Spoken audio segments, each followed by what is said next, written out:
ખાસ કરીને ક્યાંથી આવી રહ્યા છો ને શું નામ છે? મારું નામ રમેશભાઈ શામજીભાઈ ડાંગર, મારું ગામ સાપેડા।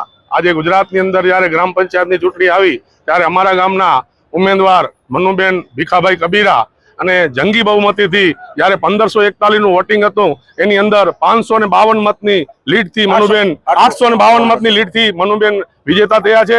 ત્યારબાદ અમારા 3 ઉમેદવારની જો ચૂંટણી હતી એની અંદર 3 મતલબ ટોટલ પેનલ મનુબેન ની જીતી ગઈ છે અને મનુબેન 852 મતની લીડથી જંગી બહુમતીથી જીત્યા છે। ઉમેદવારો ઉભા રહ્યા હતા ચૂંટણીની અંદર 4 ઉમેદવાર હતા અને એમાં સરપંચના એમાં 3ની પરાજય થયો અને મનુબેનની લીડથી જીત થયેલી છે। શું મુદ્દા લઈને ગામની વચ્ચે ગયા હતા? ગામનો વિકાસ, રોડ, રસ્તા, જે ગામના જે સામાજિક જો કોઈ કાર્ય હોય, ગૌશાળાનું હોય, રોડ, રસ્તા, ગટર પાણીને બધા મુદ્દા લઈ અને અમે આગળ વધ્યા અને પબ્લિકે જો અમારા ઉપર વિશ્વાસ રાખ્યો એ વિશ્વાસ કાયમ જળવાઈ રહેશે અને ગામના હર કોઈ કામ અમે તન મન ધન દિલ લગાવીને કરશું।